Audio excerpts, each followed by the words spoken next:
From running a drumming channel with 60,000 subscribers, including a video with 1 million views, to being a full-time archaeologist, I sit down with JohnKew.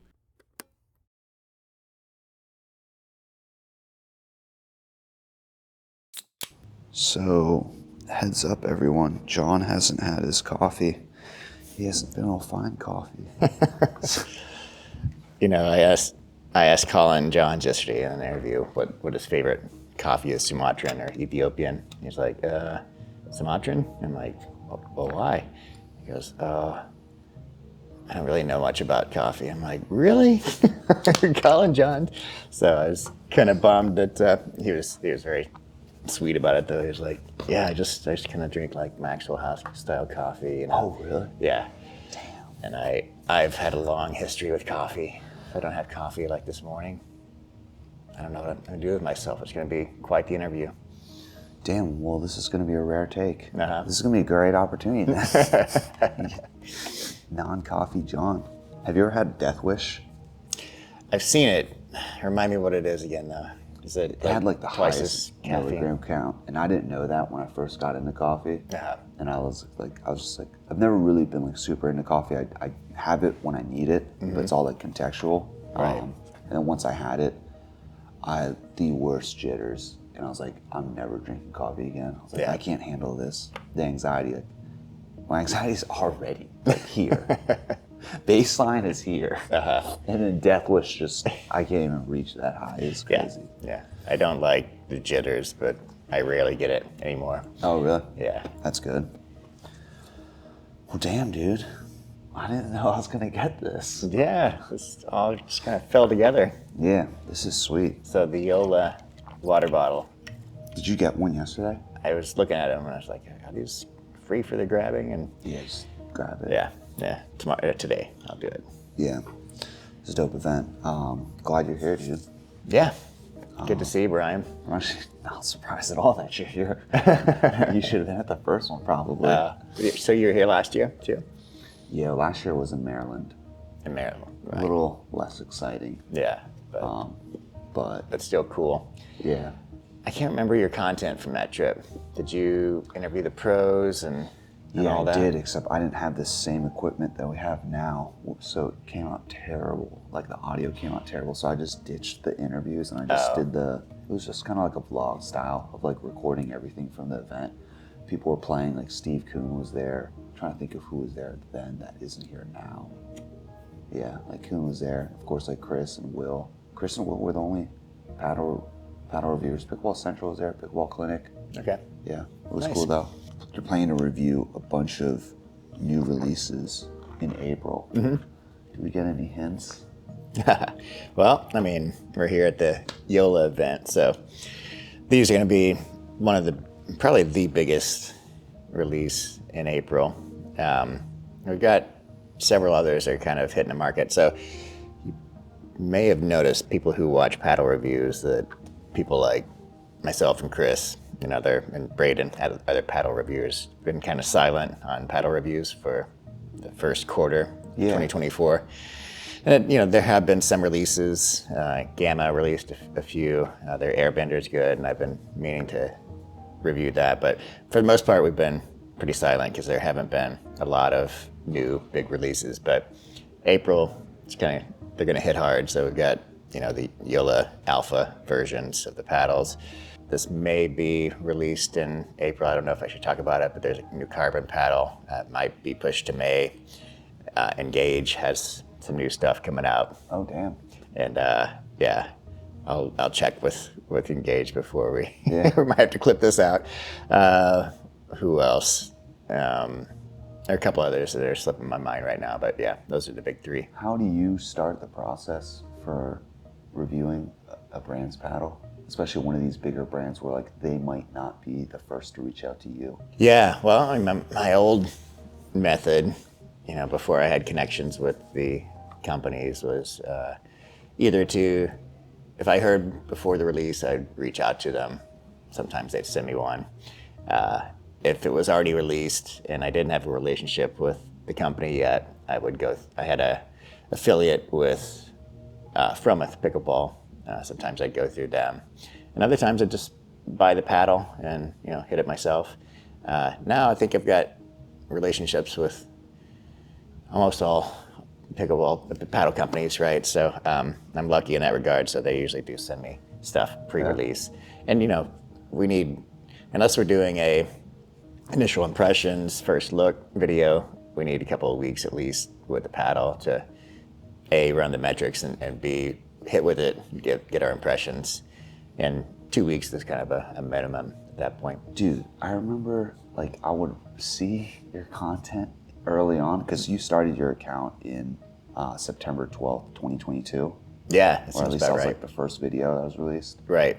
I see your like videos around. I don't really watch a lot of people's content in general, just like in the space. But I remember seeing your content, and then Doug from BreadNButter would talk about you. He's like, "Oh yeah, that guy like JohnKew," and I was like, "Oh, like this guy's such a mystery to me. Like his name is JohnKew. There's no way his name is actually JohnKew." And then I somehow found your drumming channel, and I was like, what's going on? I didn't know what your background was, but Doug, no, he's like total nerd. Doug loves using the word nerd Yeah. for all you guys. And he's just like, no, dude, total nerd. Like, he's an archaeologist. I'm like, what? Like, how did you end up in pickleball? Yeah. So, I do have a diverse background. So I've been a lifetime drummer. It hasn't been my profession. It's always been my hobby. Both of my parents were musicians. I grew up in a musical household, and I always gravitated toward the drum set. It was the loudest thing in the house, even though I'm a kind of a quiet person. I loved banging around on the drums. But so there was that aspect of my life, and I did go into archaeology in college and got PhD in archaeology, and that's been my profession now for 30 years. And pickleball, I've played tennis in throughout high school, and kept playing when I could through college, not on teams, but pickleball I just kind of picked up, like a lot of us. I think we have a similar story during the quarantine.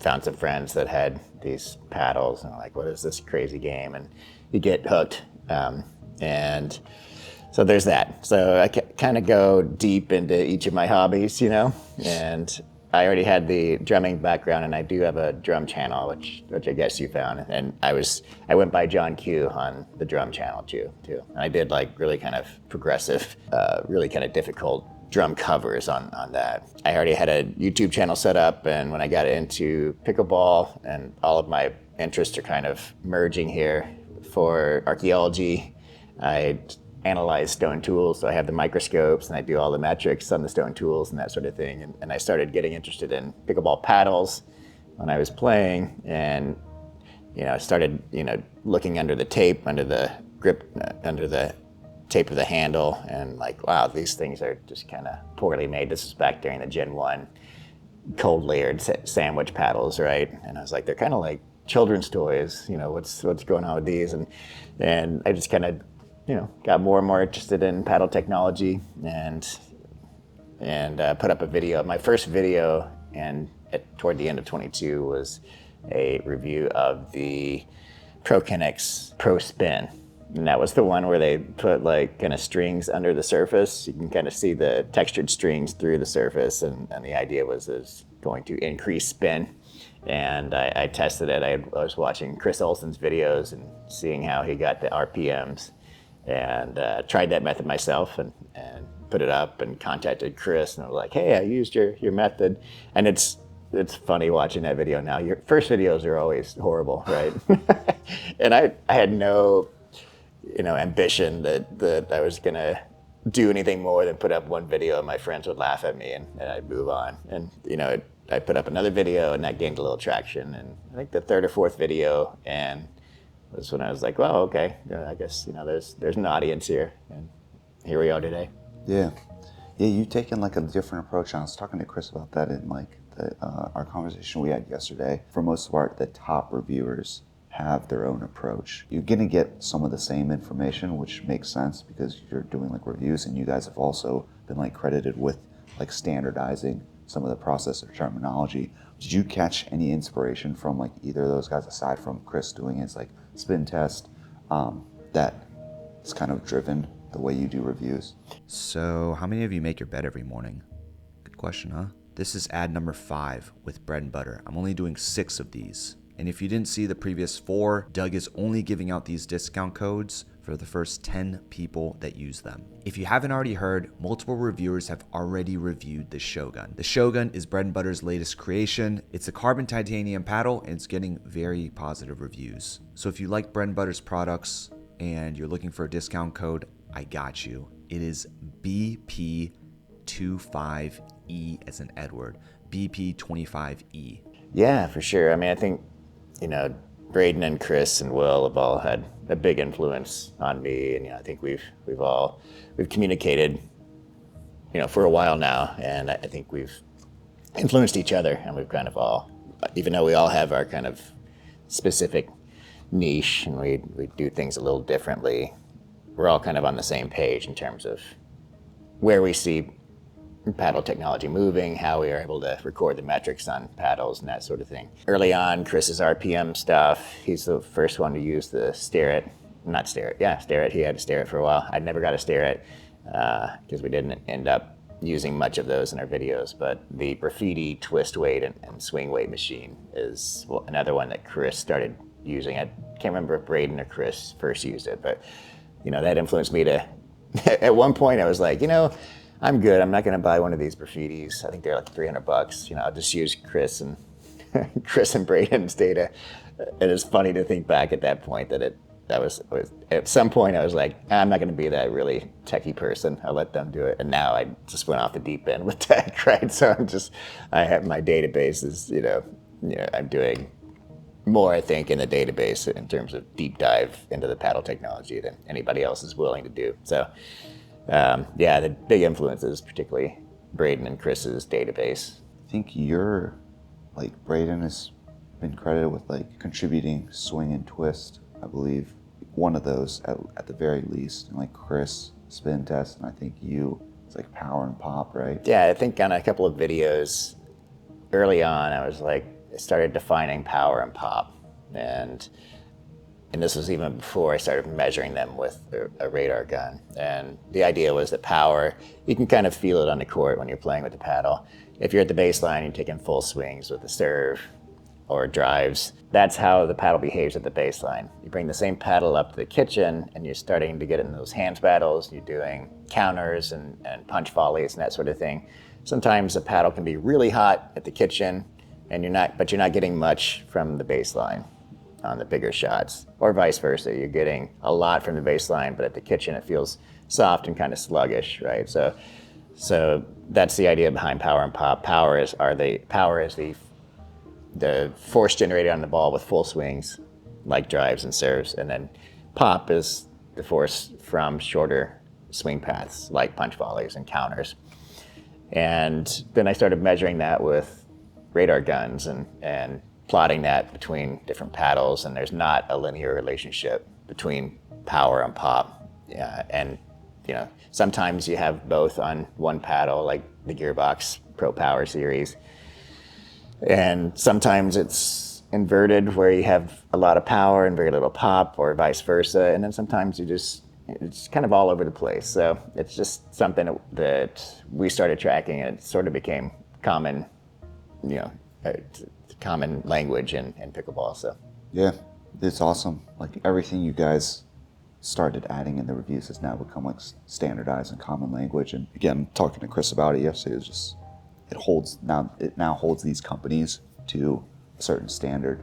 You can't just get away with using marketing lingo that they're just kind of throwing into everything. I mean, I think you're always going to see it for the past few months or past half year. You always just kept seeing the T700 and just common terms like that. Yeah. No, I think we're both going to the same place. Kind of trying to standardize the language in pickleball, and that's something that the four of us in particular. So Chris and Will and Braden and myself kind of started brainstorming before the Las Vegas trip last month about actually coming up with a standardized book or some kind of media to give to people, and it'd be kind of a working document. So that's in the works, and I think that's going to go a long way. Like, what is power? What is pop? What's the difference between a elongated paddle versus a hybrid paddle versus a standard versus a wide body paddle? You know, is it the curve on the top of the paddle, the dimensions in terms of length and width? You know, what are those things? So those will be kind of clearly laid out. And yeah, I think it's time, because there are so many paddle companies out there right now producing so many paddles, and besides, you know, even putting aside the kind of jargon and the advertising lingo that's always going to be there, but it would be nice if people could agree on what is a hybrid paddle, for example. Yeah. It's not a curved top paddle. You know, you can have a curved top elongated, you can have a curved top hybrid, you can have a curved top wide body paddle. It's the dimensions of the paddle. That's at least how we're defining it. And you know, it's somebody's going to have to do it, because it's kind of the Tower of Babel effect right now. Makes it easier for the consumer, for sure. Like this book, does it have a name? It does. It's This fucking thing. jokingly called the Book of Q right now, because I was the one that was pushing it with these guys, and yeah, so we had a lot of fun in Las Vegas together, and that was the first time we all got to hang out for an extended period, and lots of jokes went around, and that was one of them, and it stuck. So the Book of Q. That's awesome. Yeah, I've been hearing that a lot lately. Something that's really stood out to me, there's of course like the analytical part, but I think a lot of that goes right over my head. I'm not like super into like the numbers. It's just like, I know what I like. I can't really tell people exactly what it is that I like about it, but I think for the most part, like I like control paddles, but neither here nor there. Something that like really stood out to me about the progression of your channel and the way you've handled like that part of your career is the editing. Like, from what I've heard, you're the one who does all the editing. Yeah. It's so crazy, dude. I'm doing it not knowing what I'm doing. I mean, I had a background at least producing drum videos, so I had some background with cameras, and I've always loved taking photographs on my travels and that sort of thing. But yeah, I do it all myself, and if I'm gonna grow, it's one of those things that I definitely need help with. It's funny, I was interviewing some of the pros yesterday, and you were walking around at one point, you're like, John, your shutter speed is like 4,000. What's going on with this camera? I'm like, I don't know what I'm doing, man. Help me out here.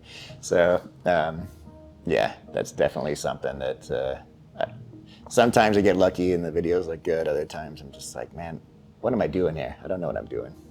No, dude, those like visual graphs that you've added in, and like it's been like the latest videos. Again, I wish I watched more of the videos just in general on YouTube, but man, it looks like amazing. Like no one else is doing that, and it's cool. It's not necessarily for that reason, but it's just to say that you found something that was like missing in your offering, something that isn't really existent, and then also this now can be like something that other people can take inspiration from, because it does add value. I think those graphs and those visualizations, I think those add a lot of value and makes watching a lot easier, a little more seamless, more enjoyable for sure. And it like, I think it fits right up your alley too, of just like that analytical approach. And when you first start your videos, like people know what they're gonna get. Like this is gonna be heavy. Yeah. No, I love it. And yeah, there's that aspect of my video too, behind the cameras and all that. Are the charts and the data that I'm presenting, and that's something I love doing. So really? with my archaeology background, when I'm writing a publication in archaeology, I start with the data and I produce charts, and then I write to those charts. And that's similar to what I'm doing behind the pickleball videos. You know, I'll have an idea for what I want to discuss about a paddle. I'll flesh out the data on that, produce a chart, and then talk around that, you know, or type up the notes for the review around those graphics. So I've always been really graphics data driven in terms of how I approach things. And yeah, it's good to know that it resonates with people, even, you know, people like yourself who you don't think that you're very data driven, but it still makes sense. That's the goal, right? I don't want to don't want to have stuff out there that most people aren't going to resonate with or understand. So it's good to know that it's hitting home. Yeah, it's cool because when I look at a lot of creators, I tend to look, when I watch stuff on YouTube, it's usually stuff outside of pickleball. It's like Casey Neistat, Gox, Colt Kerwin, Sam Calder. There's like, maybe it's transitions, maybe it's storytelling. Yeah, I think like different talking head, but something I just hadn't seen was like this way of capturing someone's attention and like keeping them engaged by using data visualization in those graphs. I think it's just like super cool, and it's great to get someone like you who's from a different industry, different background.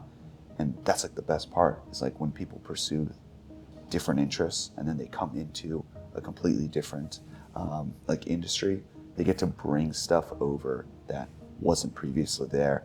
And it kind of brings me to my next question of, you had mentioned that you have a background in fitness and nutrition. Yeah. What's that background like?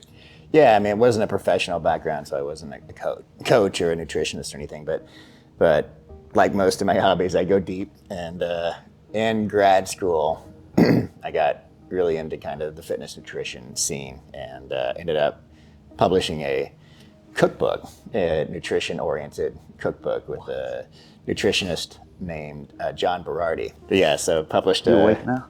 Say what? You awake now? Kinda. We'll see. Published a cookbook with a nutritionist. His name was John Berardi, and he's still around. He still is in. I think he has a website dedicated to nutrition, and it was just kind of a macro-based approach to eating meals. So you're looking for the right macros of protein, carbohydrates, and fat, and bringing those sources in from good sources.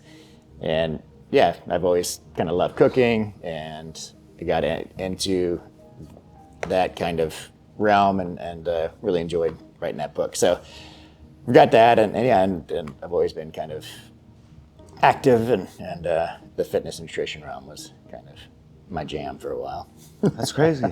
I didn't know you had that background. You do too, right? Yeah, I graduated degree, Bachelor of Science in Nutrition and Dietetics. Okay, and then I was nice. also like a personal trainer for a little while. Fantastic. A little while being like maybe like a year, a couple months. Mm-hmm. Yeah. Do you use that for pickleball? I mean, it's clearly useful for any kind of sports, but so if I can ask you a question. Flip the script on me? How is nutrition affecting your game compared to what you see other people that don't pay much attention to nutrition? Sub-perceptual. Like, I don't know if you like really see it from day to day, but I think just energy levels, like sustained energy. Like I said before, like I don't drink a lot of coffee. I think just being healthy there, making the right choices throughout the day. Like there's so much stuff that you see now with nutrition. It's like, is there really the right order of foods to eat in a meal? They're like, don't start with like if you're having like carbs, proteins, and fat, I think they usually say you want to like start with the protein first, and then I think the carbs next, or it's like carbs first, because it's something about how like something coating the lining of your stomach so that the rest of the nutrients can be absorbed better.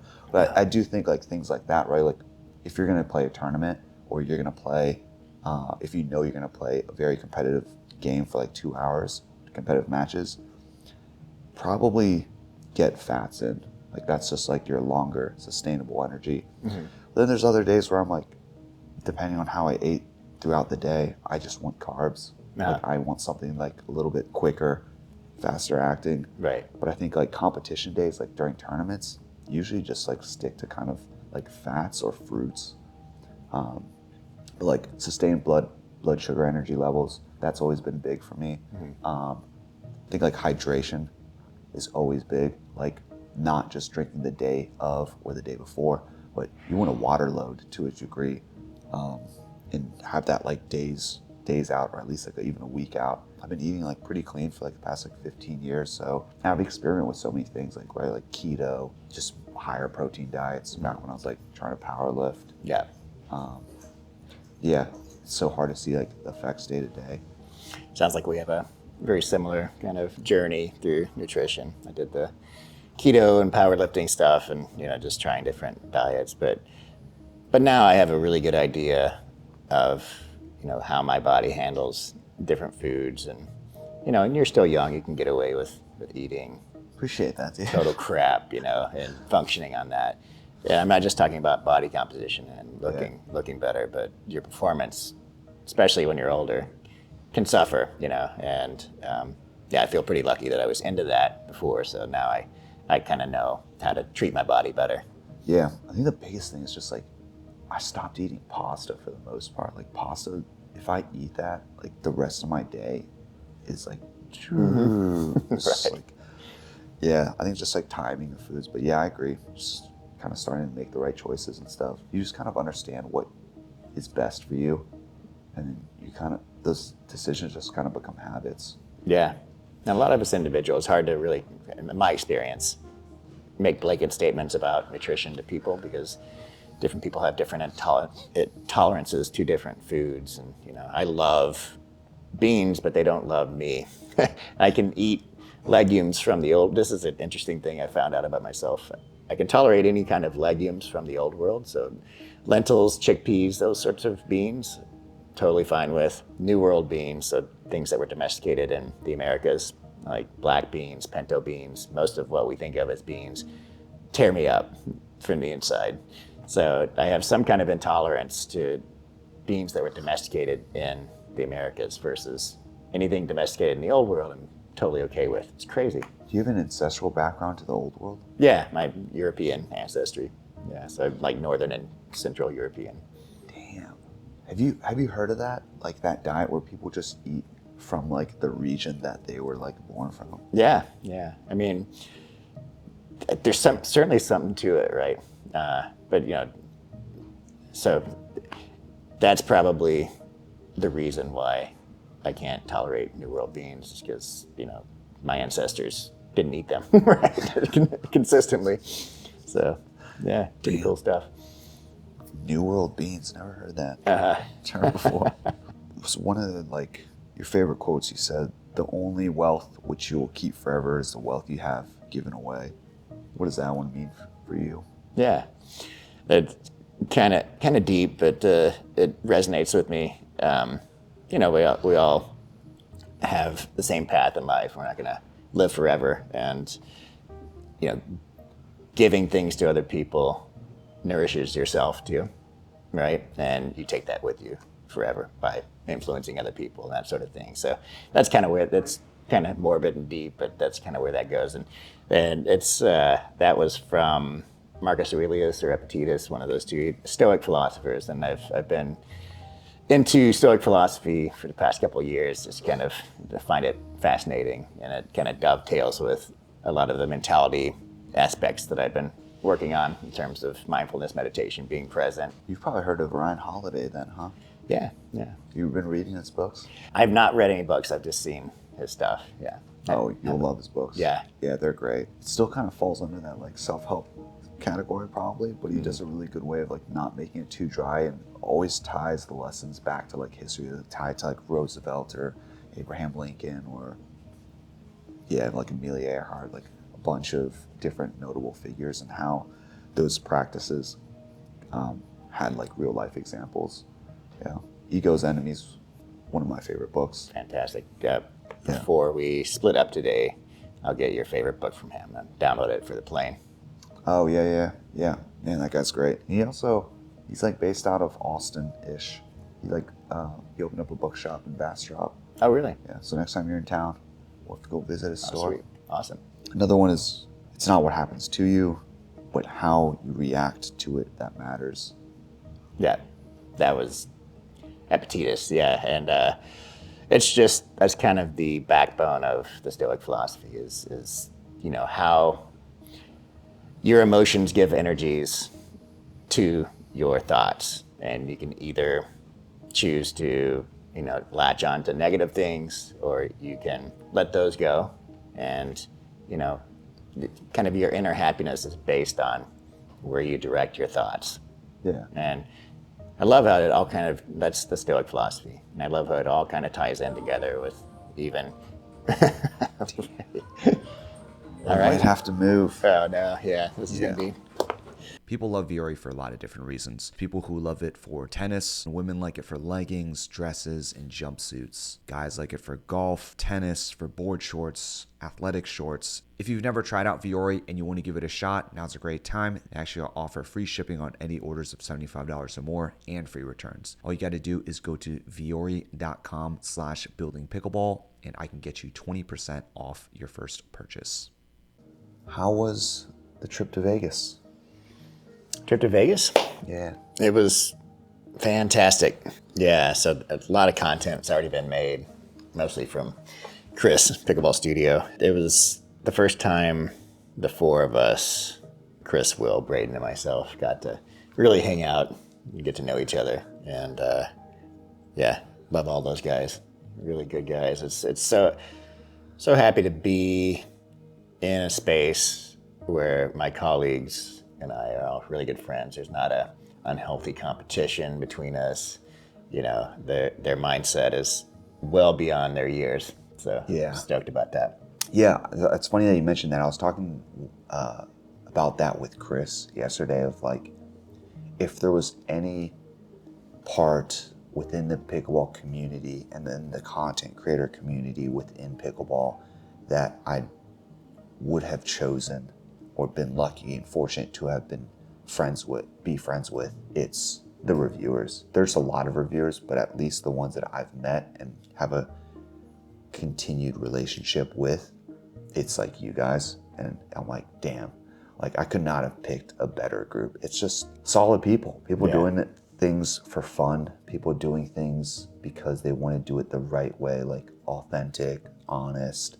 And I was telling Chris that you guys help pave the way for not only like paddle reviewer terminology and standardizing things, but also like the way you approach the business. As far as I know, like the four of you guys don't take any like money to make reviews, which is like great. Chris is like, I generally just don't want to do that. It would breach trust. Mm-hmm. And that carries over into people who also want to become content creators, right? Like you guys become like kind of the role models and some of the decisions that people want to make when they come into the industry. It's like, cool, like if this is the way to do it, or this is like the most effective way, then this is the way that I'll do it. But if y'all were like taking money and doing things like a complete opposite direction, you could also steer the community in a much different way. Sure. Yeah. No. Yeah, I think that's huge. That you know, people can sniff out a shill from miles away, and that's none of our personalities. And you know, none of us are taking.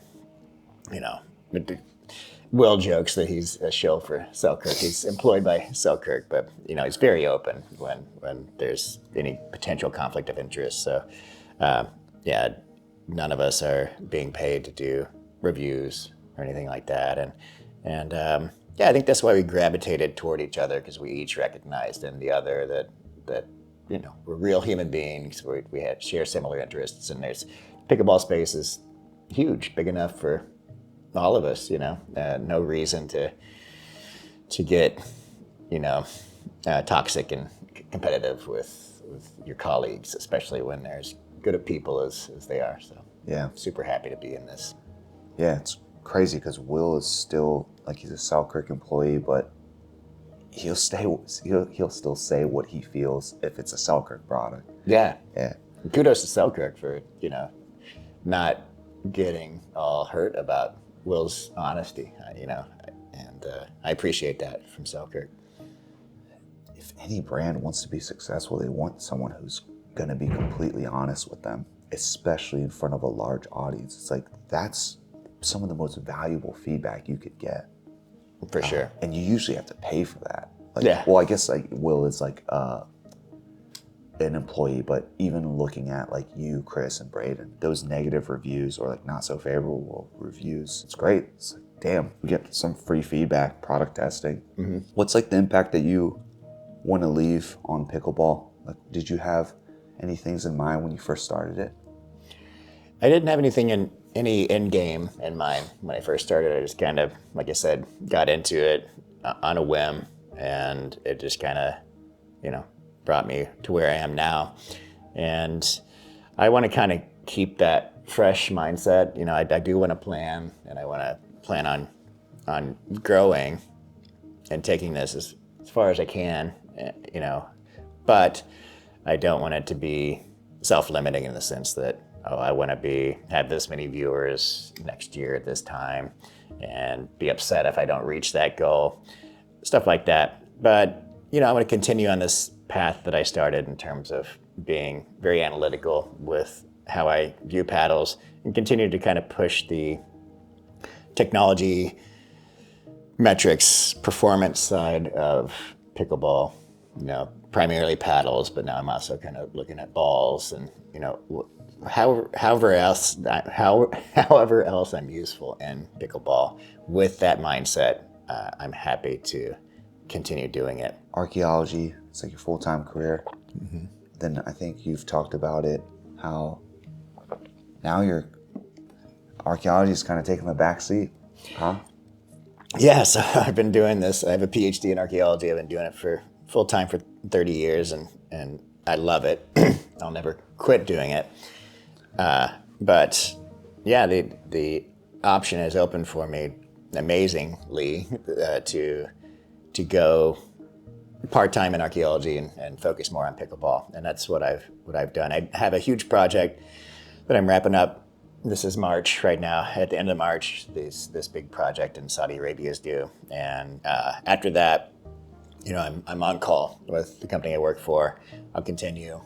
I have some obligations in terms of, overseeing some permits and making sure that different offices are doing well, particularly the office in Colorado. But it frees up a lot of time. So, and just in time for all the April releases. So you will be seeing more content from me. I'm already ramping up the content from a lot from where I was last year. I have the podcast now that's keeping me busy, but also in terms of regular reviews and content outside of the podcast that will hopefully increase starting in April. Did you see this happening? God, it's crazy. I talked to my wife about this, and I'm just like, we both laugh all the time. We're like, God. She's like, you're a pickleball content reviewer. Like, you're an influencer. I'm like, I guess so. I guess I'm, not walking away, but putting on the back burner this career that I've developed over 30 years, and going into another career. But, how awesome is that to have that opportunity? Not many people get that opportunity. Dude, that's an inspiration, man. I think also like something to be said is your age. It's never too late to start. Yeah.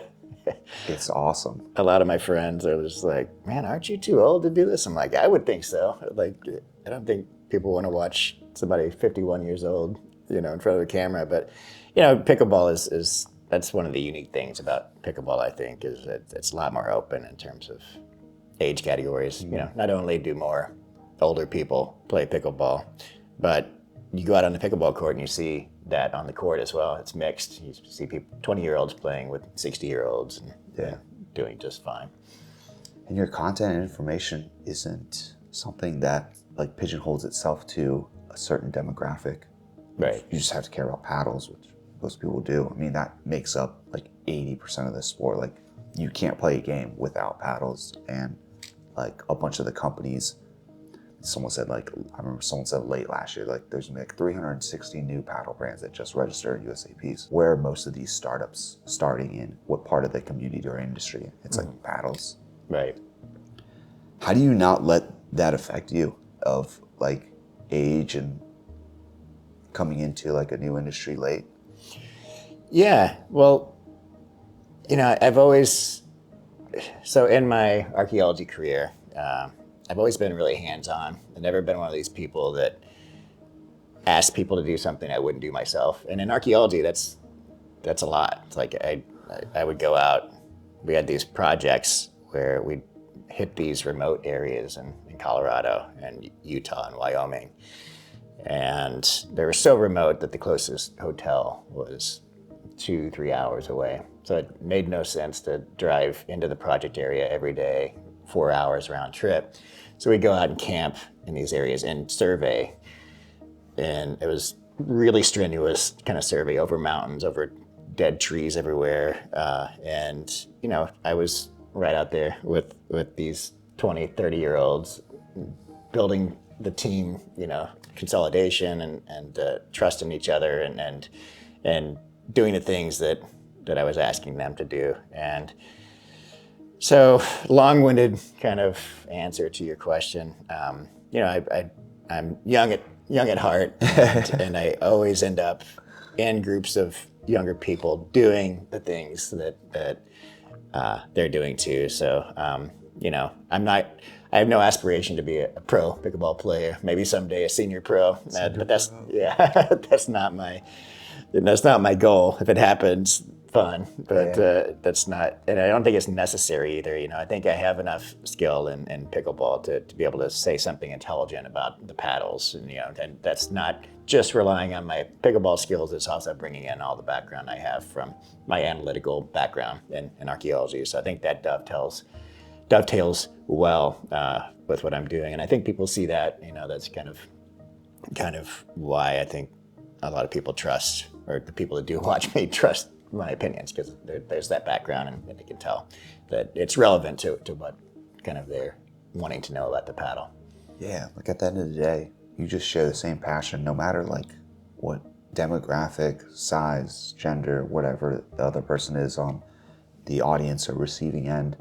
You guys just share the same passion, and you can deliver on a passion that they feel strongly about. Right. Damn, that's super cool. So it sounds like the key to overcoming fears and starting late or age gaps is just keep hanging around with young people. Well, yeah, like you said, if you have the same passion and you're willing, and you know, we were talking about this with Chris, Braden, Will, and I, and Isaac, Chris's brother. You know, he's the youngest of us all, but we all are on the same vibe. You know, and Isaac's like, man, John, I don't think of you as an older guy. You know, you're one of us. And when you do kind of share those same passions and you can interact and be friendly with each other, I think it kind of transcends the age barrier. So yeah, no, for sure. And it's just like something to be exchanged and contributed from both sides. Like Isaac has a lot to offer from like being like a younger person, like in that younger age group, but he also like can learn a ton from the older peers, and then we can also do the same, vice versa. Yeah, for sure. It goes both ways. Yeah. That has been cool. You did mention it briefly before. You have your podcast now with, who is that? Eddie? Eddie, yeah, he's a friend of mine that we've been playing pickleball together for years, and he ended up being great behind the camera. Yeah. I knew he knew a lot about paddles because we talk a lot, you know, off camera. So it's a good fit. Eddie's a great guy. It's great that you haven't had to go through this interviewing process like Braden. Poor Braden. Yeah, Eddie was just happened to be there, and it worked out great. It looks like people are enjoying. Like, I haven't read the comments, but I look at the view count. I was like, it seems like people are picking it up and enjoying it. Yeah, I was hesitant to start a podcast because I knew it was going to be a lot of work, and I didn't know if it would resonate. And it's exceeded my expectations in terms of how it's resonating. Some of the podcasts are getting as much or more than my paddle views. Yeah, it's crazy. What do you try to center the topics around? So far, I mean, the core of the podcast is always going to be very tech forward in terms of paddle metrics and performance and pickleball gear in general. So that's usually what it is. But the format I kind of created is start off with, humanizing ourselves and talking about our week, and then we get into kind of news. So I don't want to get too far into like PPA results and that sort of thing too deep, because that's not really what we should be focusing on. But we touch on that, and then we do a deep dive into, usually what we're playing with for the week. We have new paddles that we're testing a lot. So when companies send me paddles, I'll take it out. Eddie and I will hit with it. Sometimes we shoot some video as well, and then we'll talk about our impressions of that. And that's a good way for us and me to be able to accept paddles and not feel too guilty if they never make it to an official review. I do appreciate when companies send me in paddles. I'm always upfront with them that I'm not promising a review, but they're also, we only have so many hours in a day. There are a lot of good paddles out there. Many of them don't make it into the review, and I would like to give them some exposure and at least let people know that, hey, this is a good paddle. It's just, I'm probably not going to review it. So that's a venue for that to happen. And then usually the next part of the podcast is a deep dive into what I'm doing in terms of testing paddles, or maybe it's a piece of gear that we're having fun with. So that's kind of the format of the podcast. So like when I talked to Braden, he had something similar where he was getting a lot of paddles, like you guys all are, but he was getting a lot of paddles as well. You guys, there's just not enough time or resources to review every single paddle, and not every single paddle is worth mentioning in a review per se. So it's cool that Braden, like his way of giving like an honorable mention or still talking about some of those paddles is like writing it up. And then like for you, it's cool that you found your way of doing that too, which is just like mentioning it in the podcast. Right. Yeah. Right. Do you have other pieces of content that you're planning on releasing for this year? In terms of like new format stuff, or Yeah, because I think you have the reviews, the podcast. Mm-hmm. I'm playing around with kind of an initial impression video, similar to Chris's first look.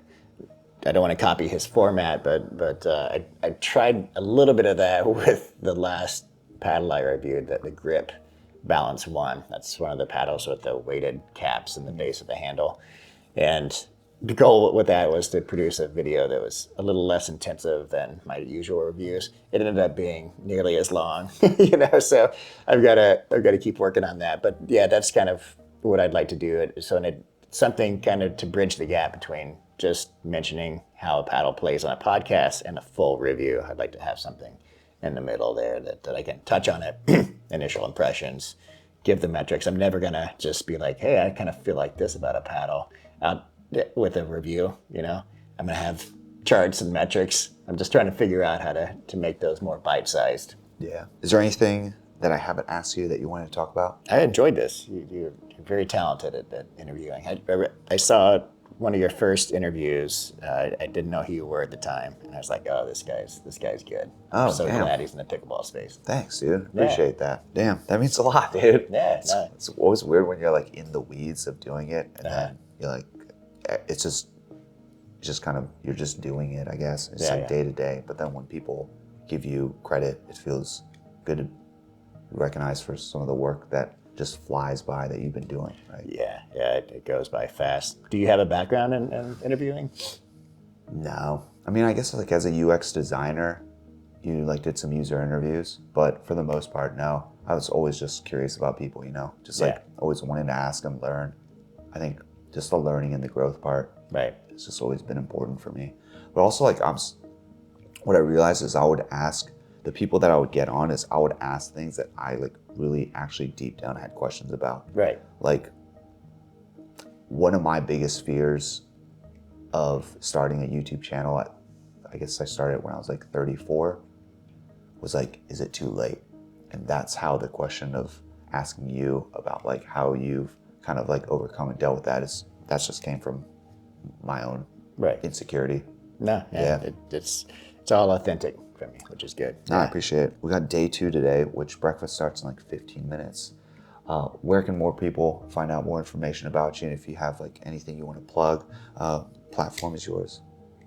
Oh, yeah. Well, I started a website this year. It's JohnKewPickleball.com. Hell yeah. Easy to find. So you can go there. I need to spend more time developing it, but it has my paddle database. I started a ball database on there. I have a newsletter, and the goal is to get it, functioning better as a standalone website and have things like kind of similar to Braden's website. He does really well on his in terms of being able to choose your paddle and fit you to a paddle through his website. That the goal would be kind of to get some developers in and tap into my paddle database and have kind of a front end where you can be asked a few questions and it'll take you to selections within filters within the paddle database. So like I want a control paddle, or I want a paddle with these specifications, then it will kind of take you to that. And then having like ways to drill into the database more effectively, like clicking on a paddle and it shows you that the kind of the spider web chart I use on my videos. Yeah, so it kind of shows you where the paddle compares to others in terms of power, pop, spin, and other metrics. Damn. That's the goal. Who knows if it's ever gonna materialize? But yeah, I do want to start talking, because I don't have the capabilities to code that all myself. And talking with a programmer or somebody who could help me there. Nice. Yeah. Yeah, if you're a coder or programmer, hit up JohnKew. Yeah, there's a contact me button on the website. Yeah, hell yeah. Anything else? That's it. Hell yeah. Well, looking forward to the second day. Yeah. Yeah, we didn't get a game in yesterday, did we? No, that's it today. Yeah, for sure. Dope, man. Thank you. Thanks, Brian.